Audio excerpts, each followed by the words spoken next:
la revolución liberal permitió un conjunto de cambios dentro de la sociedad.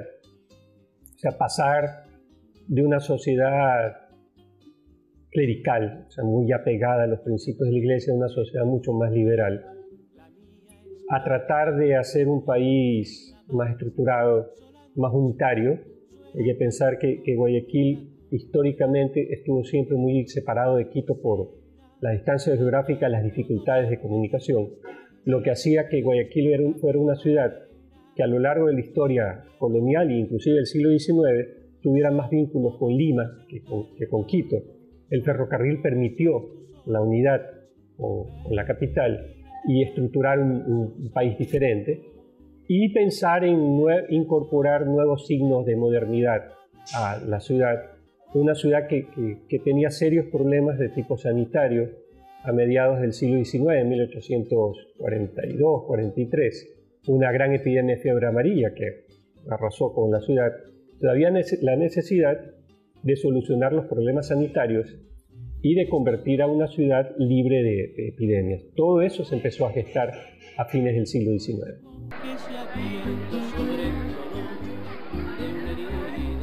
El gran incendio se inicia el 5 de octubre de 1896 en la esquina de Malecón y Aguirre. Dada la dirección de los vientos, el incendio se propaga hacia el norte. En el mes de octubre, que es un mes tradicionalmente muy ventoso, además prendió en el espacio que había sido el barrio del Puente, que era un espacio que no se había incorporado a la estructura urbana de Guayaquil con una cuadrícula regular y calles regulares, sino que había crecido de una manera bastante irregular y espontánea, con callejones muy estrechos. Entonces eso hizo que fácilmente el fuego se propagara de una casa a la otra. Fuego santo de ideal, eres la... Guayaquil colonial se desarrolla económicamente y empieza a fortalecerse en base a las producciones de madera y a la explotación de la madera, tanto para barcos como para construcción de viviendas locales. La ciudad de Guayaquil en sus orígenes era construida por los mismos constructores que hacían los navíos, que hacían los barcos en el astillero, lo cual le daba unas particularidades interesantes, pero no teníamos mayor exploraciones en otros aspectos mucho más vinculados a la arquitectura clásica. Era del amor, como el fango de agua oscura, copia del cielo, el fulgor, mi amargura.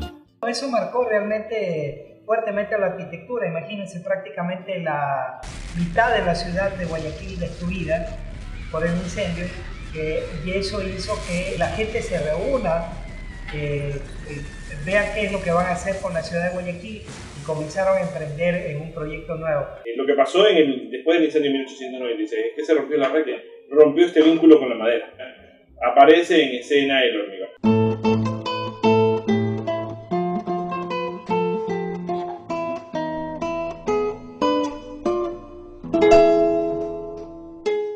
El proceso de reconstrucción de la ciudad tuvo tres etapas, yo marcaría. Hay una etapa inmediata, luego de la reconstrucción, en que el municipio emite una ordenanza, la cual la hizo para evitar que el fuego se propague y que pudiera suceder otros eventos similares. Luego hubo una segunda etapa que fue el concurso, una convocatoria abierta que hace la ciudad, y en el cual participan algunos técnicos y se elige el proyecto de Gastón Toret.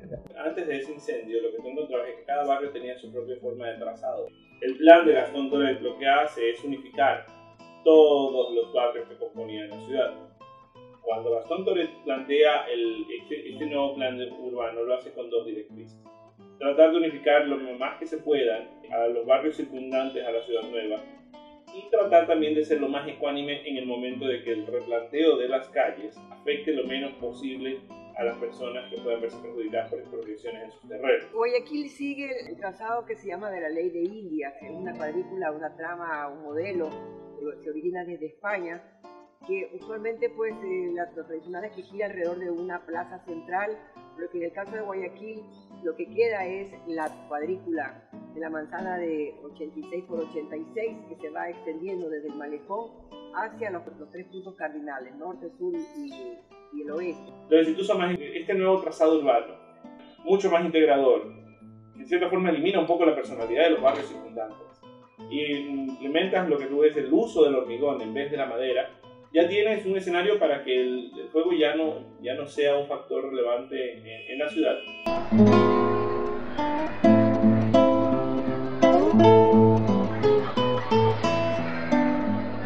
Es una época en la cual la construcción que se empieza a dar aquí en Guayaquil ya no está vinculada con la construcción vernácula, ¿verdad? Ya no es esta casa de madera de patio interior, hecha de tal manera que el aire y el viento pueden todavía circular a través de ella. Ya se empieza a hacer una construcción de una casa en base a una imagen europeísta. Ese academicismo sigue todo un planteamiento y modelos, de tal manera que la ciudad comienza a tener referentes que lo van orientando de una mejor manera para su planificación. No fue sino hasta 1929 cuando Francesco Macaferri, que había sido uno de estos arquitectos que llegaron a Guayaquil, funda esta primera escuela de arquitectura anexa a la Universidad de Guayaquil, que ya existía. Entonces, esta primera escuela de arquitectura era una carrera que duraba 5 años, con un sistema bastante tradicional vinculado a lo que habían sido la formación de las bellas artes, con algunas materias de tipo técnico, pero el gran problema que había era la falta de profesores. El primer graduado como arquitecto de esa escuela de arquitectura fue el arquitecto Héctor Martínez Torres. Como estudió simultáneamente las dos carreras, él sustentó su tesis de arquitecto en la mañana, fue el primer graduado de arquitecto en esa escuela, y sustentó su tesis de ingeniero en la tarde, y fue el segundo graduado de ingeniero, porque el primero se le adelantó al sustentar en la mañana.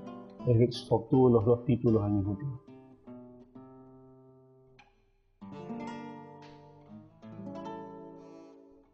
El primer edificio que se conserva en Guayaquil dentro de esos códigos, que algo todavía se identifica en esos códigos, es el Mercado Central.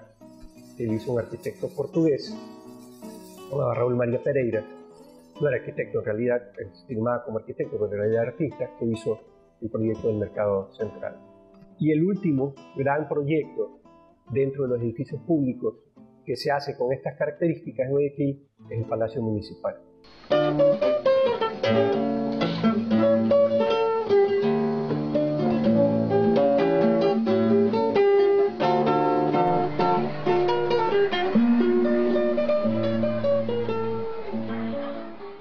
Es un cambio de tendencias, y era un cambio de tendencias que iba a pasar tarde o temprano.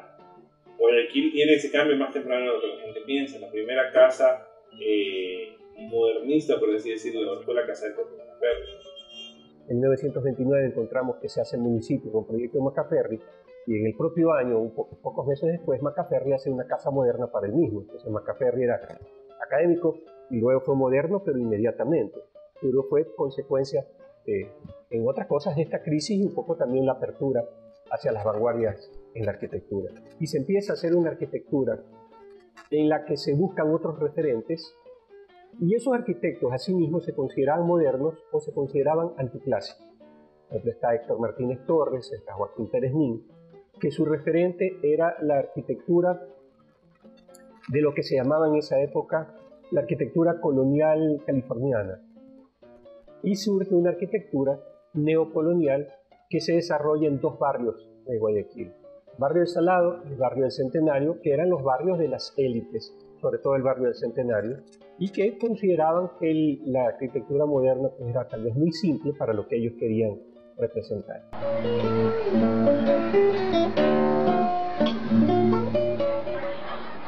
Y fines de 1940 ya entra con fuerza la arquitectura moderna, nuevamente en edificios públicos. Si el último gran edificio público había sido en 1929, se hace nuevamente otro gran edificio público ya en las mediados de la década del 40, si han pasado casi 20 años, que fue el llamado Palacio de las Comunicaciones, que fue el edificio del Correo, y luego la Casa de la Cultura.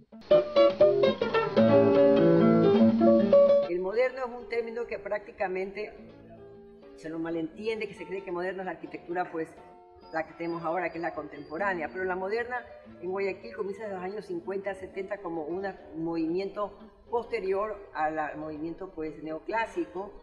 Y ha sido una serie de arquitectos que fueron ya marcando y entrando ya la arquitectura moderna, que es muy importante en Guayaquil, ¿no?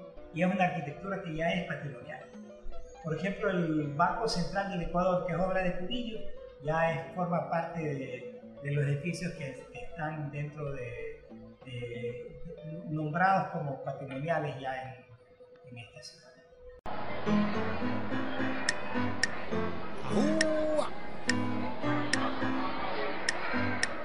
La arquitectura ahora se le entiende más como un producto que como un servicio, en el sentido de que casi siempre del mercado actual de la construcción yo pienso que un 80% de las personas que están en capacidad de comprar una casa lo hacen prácticamente en ideas preconcebidas de urbanización, de condominio, de esa naturaleza, donde tú, más que definir cómo quieres tu casa, lo que haces es que escoges de un cuadro de múltiples opciones cuál modelo es el que tú vas a usar.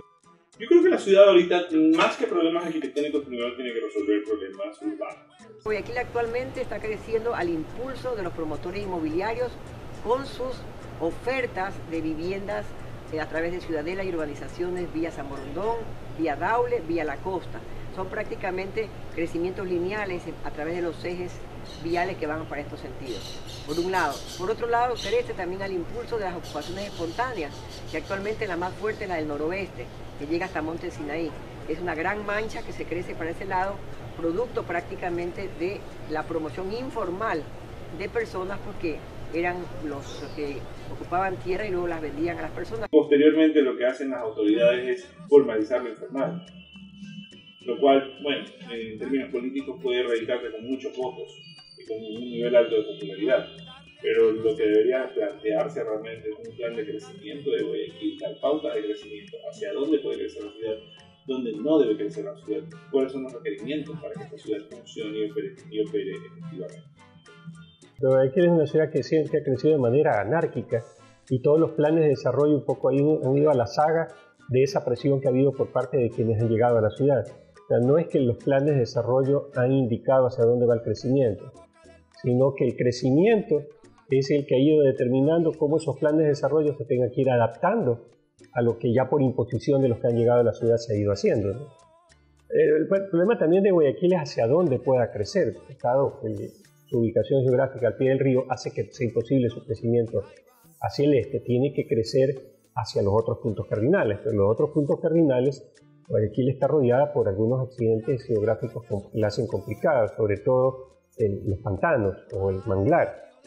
Si vemos ahora Guayaquil, ¿hacia dónde puede crecer? Si no crece hacia vía San Borondón, vía Daule, vía La Costa, ya no tiene dónde más crecer. Entonces tendrá que hacerse un planteamiento urbano que privilegie ese crecimiento, pero de una forma ordenada, y pensarse que ya la ley empieza a reconocerlo, que ya los límites urbanos de Guayaquil van más allá de lo que dice la propia reglamentación local o regional y que está abarcando otras jurisdicciones u otros cantones, ¿no? Ella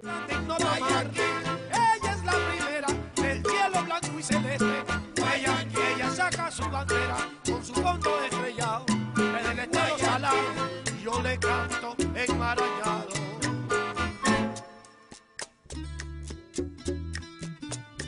Damas y caballeros, con ustedes el príncipe del alambre